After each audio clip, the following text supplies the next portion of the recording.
Reciban un cordial saludo. Soy el estudiante Rolando Guerrero Rivero. En esta ocasión voy a exponer el tema La reforma agraria en el Perú, suscitada por Juan Velasco Alvarado. Son dos partes que voy a exponer y luego las conclusiones. Cada uno tiene sus apartados. En la primera parte es el proceso de la reforma agraria. Para entender esta reforma es un poco preguntarnos qué era la reforma agraria o cómo se entendía.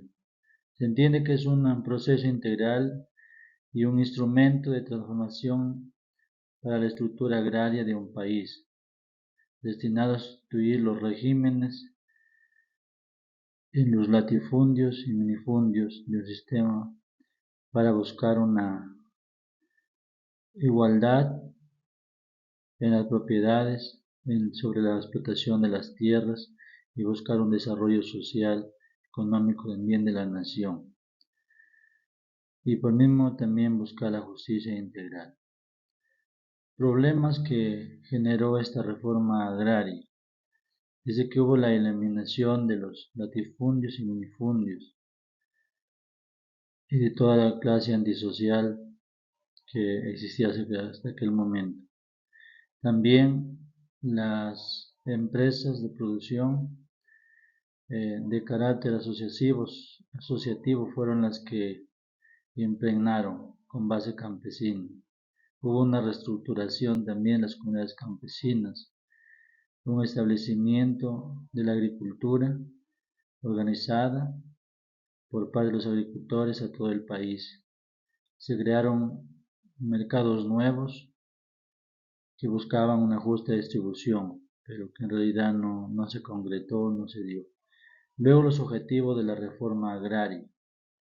Algunos aquí mencionamos es que la reforma agraria se dice que allí la producción dada por las empresas agrarias era asociada, pero que al final no lograban ese nivel eficiente deseado para poder producir. Hubo una desintegración masiva de la parcelación individual, donde solamente algunos socios, unas empresas, se beneficiaban y el resto de la explotación y el resto no.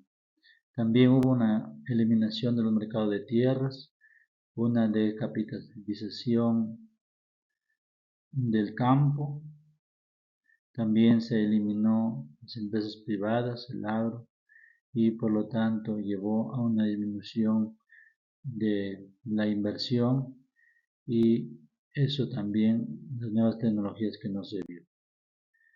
Luego, en la influencia de la reforma agraria en el aspecto social, político y económico. En el aspecto político, la reforma trajo una sistematización política donde el Estado estuvo más cerca del pueblo. Se instalaron gobiernos locales, rurales, elegidos por el pueblo, los campesinos. Los analfabetos tuvieron derecho al voto, pero también surgieron las negativas por parte del sector conservador, los que tenían el poder en aquel momento, o habían tenido el poder siempre. Fue la clase privada, la empresarial y la derecha en la política.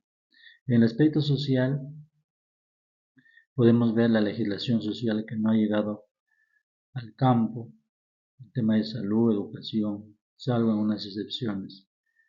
También se centralizaba en la minoría.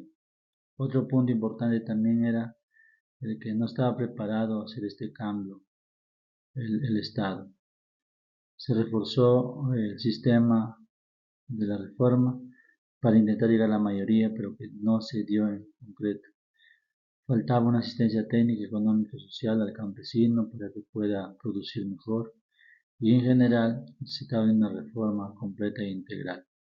Asimismo, también en el aspecto económico, surgió una crisis en el tema de comercio. Las tierras que entraron a ser poseídas por las asociaciones cooperativas no acreditaban beneficiar a la economía y la calidad en vida del país. Hubo una informalidad total y eso llevó a una baja competitividad. También se aceleró las crisis en las inversiones, generando conflictos y crisis, y muchos campesinos, por lo tanto, con esta reforma agraria se beneficiaron. Sin embargo, también eso les llevó a que no le den buen uso. No producían bien, no ayudaban a la contribución del Estado. Y como conclusiones tenemos que el proceso de la reforma agraria peruana ha afectado la estructura agraria, también la redistribución de las tierras, entender que las personas de la zona rural ya también gozaban de beneficios y derechos, tales como el derecho a elecciones, los analfabetos fueron reconocidos en buen porcentaje. El otro tema también de la política, educación, salud y vivienda, se intentó llegar a todos, pero que en realidad se necesitó más sistematización. Y luego surgió divisiones entre los de derecha e izquierda, hubo un grupo de clasistas, ¿no? Con los campesinos que estaban de acuerdo con esta crisis, con esta reforma agraria, porque se beneficiaron de una otra manera, y los otros, los conservadores o los clase pudiente, no, porque perdieron el poder, perdieron la estabilidad. Muchas gracias.